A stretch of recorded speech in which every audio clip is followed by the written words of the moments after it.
there's got to be. I still contend there needs to be a new term added to vocabulary that Okay. would express the nervousness you feel when you love the previous album and you're nervous about the new album because Yeah. of that.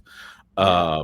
And because I've mentioned this before with other bands, but because I loved Crash of the Crown, and Okay. I still listen to it, the vinyl edition, and it's there's still so much to explore in that, and so as a result, I was nervous when I got this album, but I'm happy to say, it fulfilled all of those, all the worries melted away immediately. But there needs to be that a term for that kind of anxiousness. And I'm Yeah. wondering, is that something that you as the artist feel at the same time? Like, oh, we did so well with that last one. How do we approach this new one with a clean mental slate? That is a great point, and no one's ever brought that up in such a manner. I don't know the word for it, but as you were saying that, Chris, I was thinking of all the instances in my own life when I had that. I remember, I think the first time I had it, it was between Revolver and Sergeant Pepper. I've never thought of that Oh, before, but I remember thinking Revolver was such. I mean, that to me was that the pinnacle. They'd evolved over the course of just 3 years. They had evolved this magnificent state where it was like everything was just perfect. And when I saw the cover of Sergeant Pepper, I thought this could be very interesting, but I don't know what they're doing. And suddenly they had mustaches, they had a completely different look. And I yeah. remember just as a kid, yeah, I remember that sense of like, oh no, because they weren't releasing any singles. There was no single from Sergeant Pepper, and I mean they had put out Penny Lane, I'm the Walrus as a single, kind of in between or just prior to it, but those weren't on the record. Right. There was that. Let me think of other instances of that. Oh, I remember with Yes, between Close to the Edge and Tales from Topographic Oceans, a very Oh, similar feeling of like, oh, I hope so. Oh, and I'll give you the biggest one of all. okay. The biggest one of all to me is The Lamb Lies Down on Broadway, Mm-hmm. Peter Gabriel leaving Genesis, and when they came out with Trick of the Tail, I at first was so rigid with that angst, that anxiety of like, what's this going to be like, that I didn't even listen to it. I decided, no, I'm not. I can't listen to it without Peter Gabriel. Mm. And a buddy of mine whose musical taste I trusted uh, said to me, "I got Trick of the Tail." I said, "Oh, how is it?" He said, "It might be their greatest record ever." And I went, "I thought he was like, no way." And I think if I'm not mistaken, I may have waited. I could be off on this because of the timeline. I may have waited for the first Peter Gabriel solo record, which with Salisbury Hill, which I Yeah, which is amazing. crazy in love with, right? And thought, oh my God, had he never left that band, he never would have made this music, right? Yeah. And then finally, I think it's right around the same time Genesis were coming to Toronto, and I finally relented with my friend because he had an extra ticket and said, "You want to go?" I said, "Well, what's the drummer's name again?" It's so ridiculous now, and yeah, unbelievable. And is he a good singer? Yeah, you should listen to the album. Listen to the album, and I thought, oh, this really is good. Went to the concert, and then I went, oh no, this is the best Genesis concert I've ever seen. And I think this is their best album. And I was so grateful because I had two separate artists that came out of the one band. And Yeah. then eventually they become three separate artists when Phil Collins made his solo records. And I just thought, you know, I have to learn to let that anxiety go and just ride with it. So I've been on the Yeah. ride ever since, and I'm glad. Anyway, that long story, but you definitely piqued something in my mind with that question, and I am very pleased to hear that you're not let down with Circling from Above after Crash of the Crown. In fact, I think there are a couple of like really really top notch songs on Circling from Above. Completely unbiased opinion. Uh, that bring it right up to the level of Crash of the Crown. Crash of the Crown, you know, it's a kind of a pinnacle for this era of the band in that it reached number one on the Billboard Rock Album Chart, which is Mhm. quite a feat for a band that's, you know, half a century old. And but it immediately inspired us to want to keep making, you know, new Styx albums and albums of that caliber, because we really strive, and this is completely subjective to people's opinions on it, we really strive to make the records that Styx make today live up to the legacy of the great albums they made in the past with Grand Illusion and Pieces of Eight and Cornerstone and Paradise Theater. And we have to be able to put these records on next to them and not feel a letdown in the quality of what's there. Again, Mhm. it's a subjective thing entirely. Some people, you know, they don't want a band ever to evolve beyond a certain era in their own lives, and so it makes it difficult. But all that being said, I'm glad you don't feel the letdown, and I'm glad your anxiety has been placated to some degree.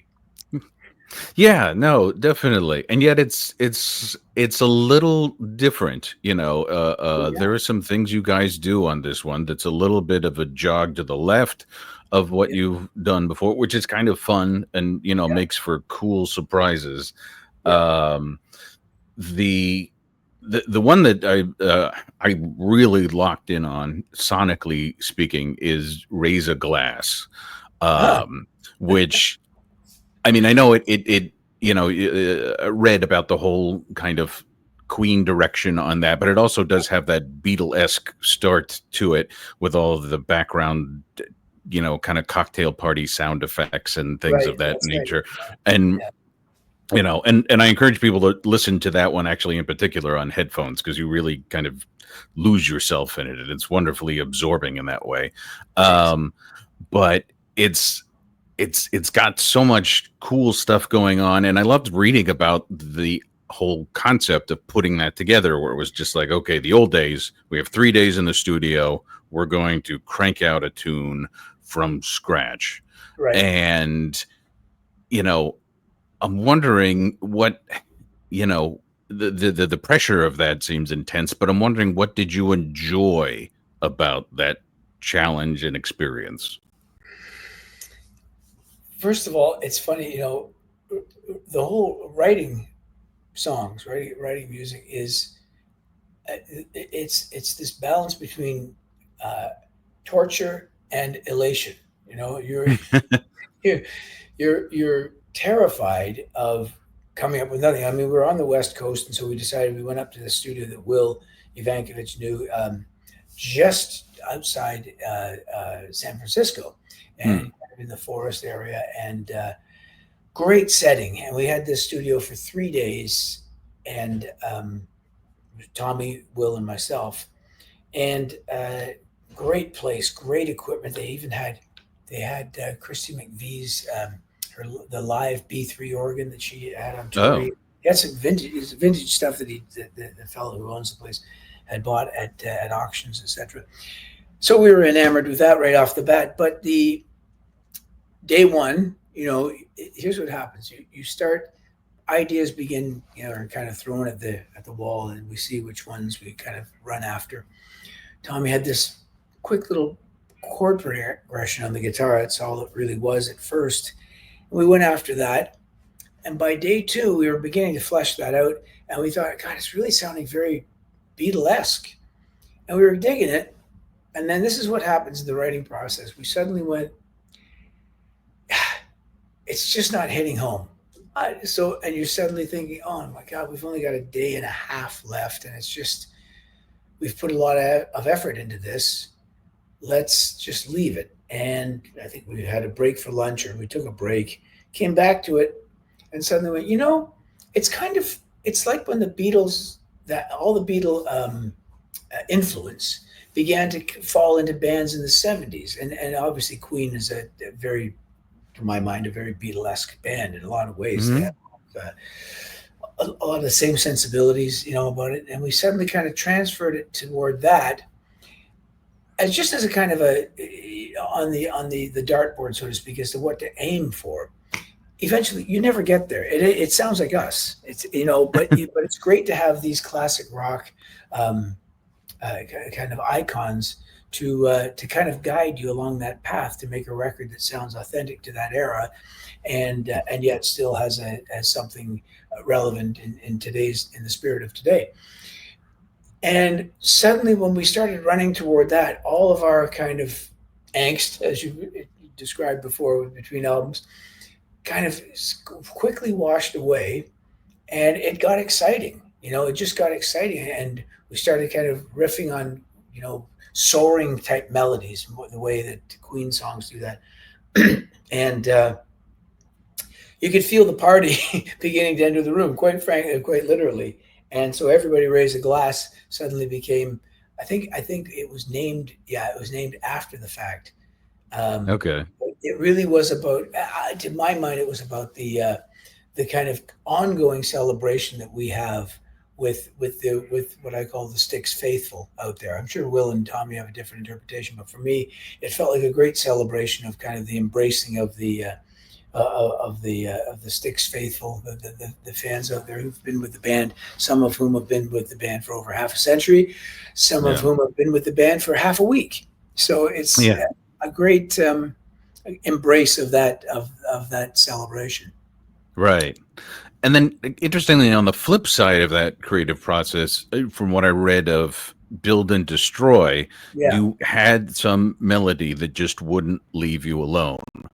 And then, as a listener, yeah, I know what that's like, but it's I'm hearing a finished product, and there's a particular song with a hook, and just you're washing dishes, you're doing stuff, and it keeps coming in. I'm wondering, as a songwriter, how does that play out in your world? I began with thinking of it as an instrumental piece, much like a Key Dive was on the Mission. But I had that theme. It sounded like something like a spy thing to me at first. But the verse chords and the chorus chords and that melody, that climbing synth melody, I had that do do do do do do do do, that whole thing. Hmm. And so it was about a minute and a half, a little more than that probably, that I had, where it was that kind of groundwork. And I played it for Will as we were gathering stuff toward the end of it was September 2024, so not even a year ago. Played it for him then, and he went, "Oh, yeah, it's cool. That could be a joining piece or something." We're always kind of trying to put them on the pegboard and see where they end up. But by January, late January, we hadn't come back to it, and I had been listening to it over the kind of the break between over New Year's, and I thought, there's a song in this that and I think we're going to miss an opportunity if we don't kind of flesh this out. So when I went back to Nashville, um, it came up much the same, and I played it on the piano, and it's like in a Wurlitzer, Hmm. Wurlitzer, so it had that vintage sound right away, and quickly I had the title "Build and Destroy." I said, just like, if it goes boo doo doo doo doo, I kept thinking to build and destroy, and suddenly it just caught fire. It just The ideas began to flow quick, fast, and it caught fire. The lyrics were there. Tommy was behind the mic singing, and then we were harmonizing on it. And literally by the end of that day, it was completely done. Um, Mm. just all it needed then was for the rhythm section of Todd and Terry to come in, and Jay White had a couple of guitar licks, and the song was done. And then when the album was finished, we just thought that's a great lead off track. At least we feel that way. And Yeah. we've been playing it live, and it's going over absolutely great. And that's a tough set list to crack, believe me. Yeah. And what's also cool is that you've can with this album, another thing that again alleviated all of my fears in moving from Crash of the Crown to Circling from Above is that you guys continue to play with these small, I guess for lack of a better term, song vignettes. Yeah, These yeah, little transitional moments like the yes, title track and yeah, such, which I think are really, it makes for a full album and not just a collection of singles, so to Right. speak. Yeah. And I'm wondering, as a result of doing that again and again, do you now think in terms of song vignettes, or is it just always, well, I was planning on making this a song, but it seems to wrap up now? Great. We the way best way I can answer that is we're fans of Abbey Road Side Two, where they had quick little punches of songs that all amassed into one extended piece. To my mind, right, starting right from Here Comes the Sun, and Yeah. right from that song, which is a complete song, all the way through to the end. It carries you in quick left turns, and to my mind, that's that's really one of the main beginnings of progressive rock. Okay, because it's not going to dwell. A progressive rock piece like "Thick as a Brick" can be two sides of an album, can be one Yeah. song, but it's Right. really, if you break it down, it's really about 20 mini songs all strung together that convey a cohesiveness that the listener doesn't really get a chance to get bored. You see, Yeah. you're not overly dwelling on one single idea. I do like that when a couple of the criticisms we had of these last two records are that I really love this record, but the songs are too short. And that's it's really good. It reminds me of the Woody Allen line. Um, what movie is it in? I think it's in Annie Hall or something. He says, man, at that restaurant, the food is terrible and such small portions. Right. and, but anyway, I find that to be a great kind of criticism in that you don't get a chance to kind of um, you have to keep your eye on the ball, so to speak, and Yeah. we like that musically as well. Believe me, we get into like, can we go a little bit longer than this on this, and we've really committed ourselves on these last three albums to sticking to the 40-minute format, 20 minutes per side roughly, of an album. And Hmm. so it has to we can't just do what happened in the CD era, which is a great era because Yeah. stuff sounds great. um, but you were allowed to make an album that was a couple of hours long. You didn't have to be editing yourself into something that had a concise uh, uh, duration. Hmm. We love the albums. We love, these albums we were just talking about, Chris. It's like they're all approximately 40 minutes. If it's a double album, it's usually two albums of 40 minutes apiece. I would say Goodbye Yellow Brick Road stands because it's really two albums. Yeah. It's but we want to cram as many interesting musical ideas into that 40-minute experience as possible, keeping in mind that part of that experience is that there's a break after 20 minutes and you have to flip the thing over. Even Right. if you're listening to it on Spotify or any digital format, we want to that paradigm, we want that to be part of the overall picture of what it is that we're trying to put across, which is an album in its entirety. Yeah.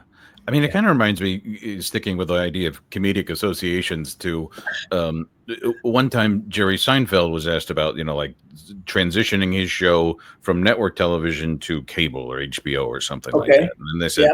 you know, you wouldn't have to worry about time limits. You could swear, you could, do all this stuff that you Yeah. can't do, and TV. Yeah. you wouldn't have the rules of network Right. television. And he said actually the rules are what make it fun, because he said it's trying to see what can we get away with within this framework here. He's such an intelligent man on so many levels. Um, that is correct. Sometimes that reminds me of so you often get asked similar questions. You've asked some brand new ones today, which is great. But one of them is you know this is a weird one, but you get asked quite often. Do you ever get bored with playing some of these songs? Because you played them every night. And I have to say, for some reason, we don't. Okay. And part of the reason we don't is that every day it's a brand new thing. It's a brand new way of things have happened in this 24 hours that we're living in right now. Some nuance of experience will come into the delivery, say, of Come Sail Away. But the Mhm. parameter of having to do Come Sail Away and making or Renegade, I'm just choosing that song at random. Yeah. That is part of the great experience of it. It's almost like, and I liken it to looking at your favorite painting. There's no finite number of times you can look at it and say, "Well, that's it. I've seen it 10,000 Right. times. Okay, Right. you get something new from it every time because it resonates with you." And Mhm. a great quote was from Al Pacino Hmm. when he was talking about doing, I'm going to say it was King Lear. I can't remember exactly what it was. It could have been Twelfth Night. It was some Shakespearean thing that he was doing. And there was one scene that he did not understand. And he had Mm. done, I think the number was something like 82 performances of it without understanding it, just basically saying the lines by rote. And he said, right there on stage, in that 80 something performance, the whole thing fell into his head where it made perfect sense. It just suddenly dawned on him, this is why he's saying this right now. The way that you Yeah. dissect something of that magnitude. And he began to realize the magic is actually in the repetition. The Mm. repetition finally reveals something that's been hidden or in plain sight all along, and you suddenly embraced it because the repetition brought you to that. I know this is a sideways way of looking at that, but I'll bring it back to the album format. The repetition of having to keep it in that 40-minute realm, repeating that process means that you have to keep hitting the same marks, or you have to keep reaching the same height of entertainment value Mhm. in order for it to qualify, not just let something kind of it can live there at the end of it, like you know hey, you're on Netflix now, you can tell all those jokes that aren't up to your normal standard, but might be funny to some people. Right. No, no, it's going to be comedians and coffees, yeah, cars getting And having cars getting problems, caught. whatever it is. Yeah. Yeah. And what's that, 15 minutes? He actually went the other way, didn't he? He went from Right, 30 right. minutes, he chopped it down to 15, which makes it even more succinct. So Yeah. back to Sticks for a moment. Yes, that is part of it, and if the songs have to be short and punchy in order to accomplish that, then that's a great problem to have. Right. But, and then also as a listener, it's like, again, that's why you listen to a song again and again. Just because you generally like it, but also you keep finding stuff that you didn't Absolutely. hear before. That's Yeah. what happens. That's what happens. Particularly, I guess I'll go back again to Beatles songs because they really, are the the highest of the highest bar that everyone's taken something from.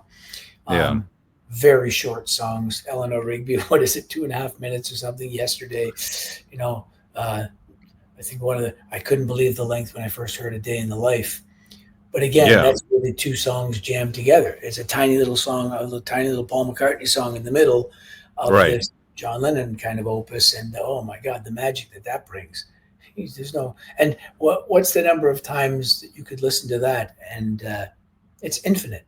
It's Yeah. absolutely, yeah, Right. But, that's part of what makes it all so great, yeah, it that is. and, yeah, kind of along similar lines, you talked about this album, being, the goal is to have it as a theater of the mind, That's right. um, which, there's the temptation to throw in, theater of a criminal mind, swerve it together, but, Definitely do um, that. you're right. Um, Yeah. but what I'm wondering is when you get to the finished product, how close does that mirror or come to the theater that actually happened in your mind as you're conceiving these tunes? That's a you invariably you wind up at a destination that you had never intended, and yet you think that's if you can honestly say this is better than I thought. This is a better place than I thought we were going. Hmm. That's the joy of it. That's the beauty of being in a band now, especially. I find that shared. adventure of not knowing where it's going to wind up because you're not in the other guy's head. You're part of the overall think tank or brain trust, whatever you want to call it. That I like to call it that instead of no brain trust. Um, and that means that you're going to wind up in a place that none of you immediately envision, but invariably it ends up being something greater than you thought it could be. And that's what's happened for me. Mm, Anyway. That's what's happened for me on these last three records. Is there's the mission and crash to the ground, and now it's circling from above. They just they wound up in their completion finding a new place for Styx to be that I hadn't ever thought we would wind up in. And for me, it's a good yeah, place. and actually, in my mind, yeah, a great example of the total is greater than the sum of the individual parts. That's right. Yeah, Is the song "It's Clear," where yeah, number one, it's yes, because it's you singing the verses and Tommy does the chorus, and then Will, is with the bridge, which yeah, really makes it interesting, as you've pointed out, to have that three different voices, yeah, coming together for this one singular idea. yeah, yeah. That's. I'm glad you brought that one up. That's a great example of that type of co-write. It's very similar to "Crash of the Crown" itself. That song, um, three separate voices, three completely um, three viewpoints. Three camera angles on something that hits a high point in the chorus. Yeah. And yeah, it's an interesting tune. I think that's going to be a great live song as well. And you had a great line, a great synopsis about that one, where, and I'm going to quote this correctly, where you Yeah. said there has to be something murky and unresolved, both Oh yeah. lyrically and musically, so that Yeah. when the moment of clarity hits, it Yeah. means something. Yes. Which, Yeah. That's correct. I believe that was a statement that I think I came up with a good one there. yeah, Well, it describes what it is when I was given the song in its skeletal form, to see what you can throw into this. The chorus was done, and I thought, oh, this is a great chorus. This is a great chorus. But in order for it to really sit on a pedestal up there, it needs the counterbalance of that, of something that's very kind of unclear or foggy and mysterious before the moment of clarity kicks in. And luckily, mm, at least that was my point of view. And luckily, both Tommy and Will, you know, relented to that. They kind of went, "Oh yeah, that kind of makes sense." Because if the whole thing is about nothing but clarity, then it's just normal. That to my mind, you know. And right, right. I do love Will's punching vocal that comes in on that bridge that then makes you once again question yourself. Is this really a reality that's suddenly presented itself in front of me? And but the chorus kind of brings it home. Yeah. Yeah. No, it's like a couple of years ago, I did an interview with the lead singer of this band called Soen, Soen, and they're a Yeah. hard rock band out of Sweden, I think it is. Yeah. And I brought up the fact that they do a lot of great dynamic aspects with their music, where he's up high and there's a rumble down low and everything. And he had a great analogy where he says, yeah, he says, to me, that's what makes it interesting. He said, a lot of modern pop, he said, they start with sugar and then they put sugar on top of that, and he said, I have trouble getting into that. But he says, when there's the conflicting elements, he said, that to me is what makes it interesting. And to me, that goes along with what you guys did with It's Clear. I'm gonna have to listen to Sown because I couldn't agree more. Are they a metal band? Yeah. I Yeah. mean, I'd put him So a little more hard rock, border between hard rock and metal. okay. So but Swedish, and yeah, I'm I've become quite enamored with the whole metal scene because musicians think that way. They think that way. Songs have, at first they were just calling it the quiet section and the loud section. It's way more. There's so much more to it than that. You have to have this kind of underlying friction has to be there, and the bitter, so to speak, before the Yeah. sweet mean anything. Exactly, Yeah. and Right. and it winds up being, yeah, things can, when music gets too saccharine, and that sweetness begins to become kind of sickly. I'm not disparaging of newer music, because there's a lot of it that I think is fantastic. Um, but it's usually because they've taken those things into account, and made them part of the overall equation, and not just a consistent diet of candy. Right. Yeah. Exactly. Yeah. To me, there's a difference between art and what becomes a toothpaste jingle. It. Yeah, that's right. I couldn't agree Right. more. Yep, Um. All right. Well, I've already kept you for a little bit of a while, but that's okay. you, and I could go on for 10,000 more questions, but you had mentioned that you get asked a lot of the same questions about stuff again and again, and I'm curious, especially with this new album, is there anything you haven't been asked about that you really want to delve into? No, I usually get surprised, like when you mentioned that about the anxiety between two albums, when you've really enjoyed a record and you're kind of a little bit, there's trepidation about, oh, what are they going to do now? Wreck it for me? No, no, quite honestly, not really. No, I like being surprised by the questions people ask. And, I was reading a wonderful book by Joe Jackson called "The Cure for Gravity." He wrote it Hmm. over 20 years ago, but Todd Zuckerman kept insisting I read it, and he said, uh, "Oh damn, I'm going to try to quote this, trying to um, verbalize, or trying to articulate about music.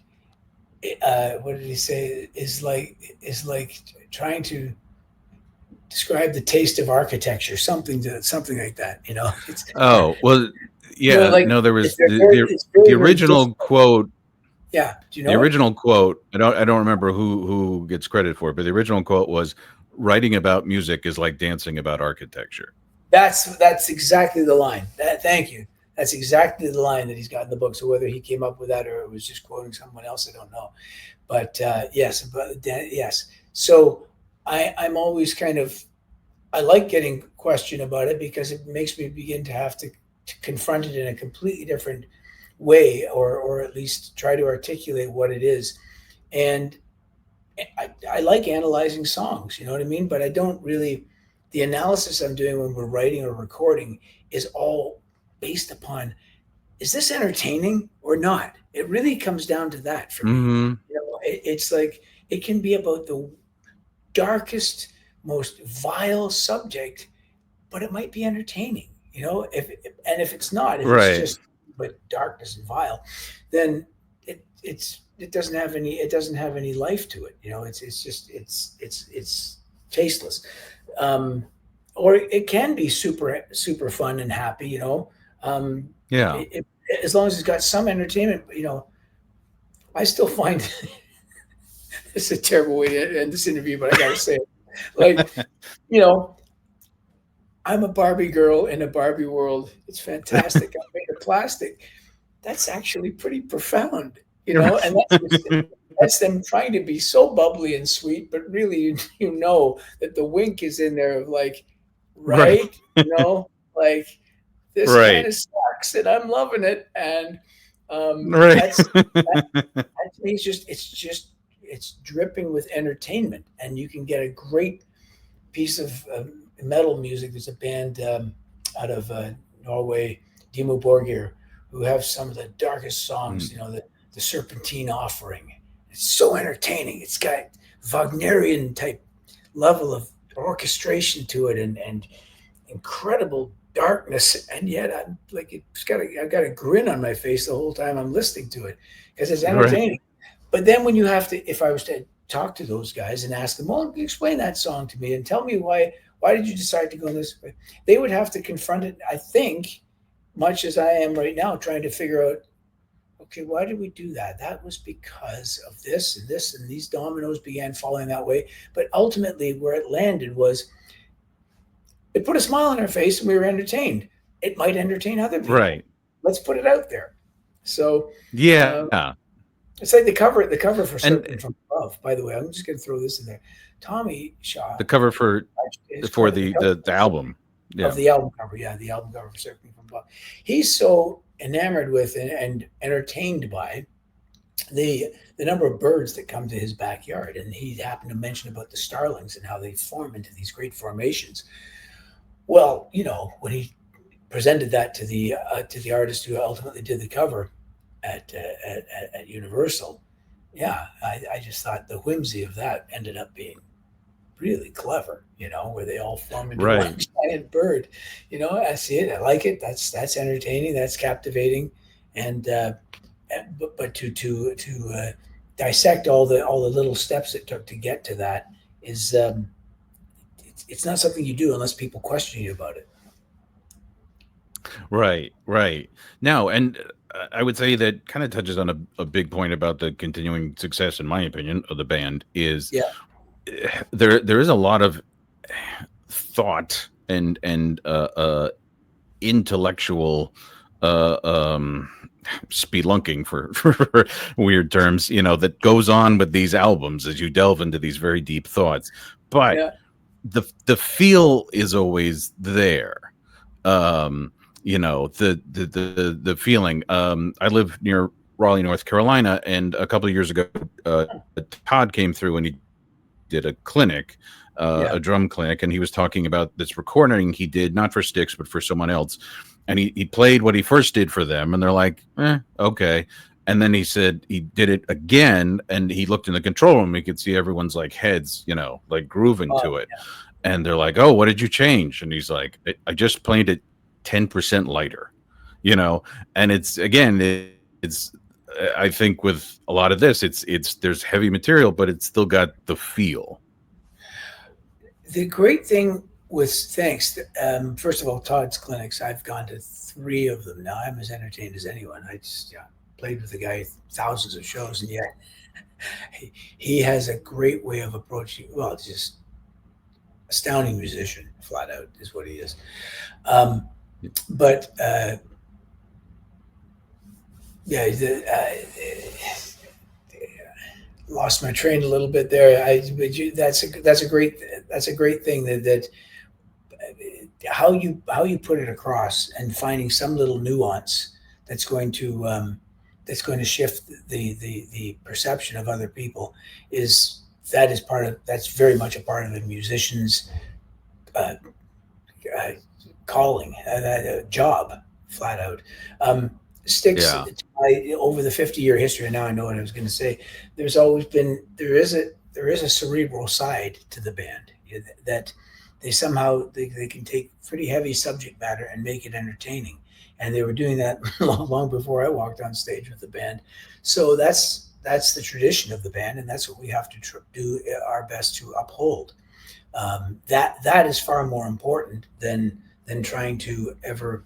And now getting into the area that I find is always most troublesome. In order for a band to survive over 50 years, it's pretty much inevitable that new blood has to come in.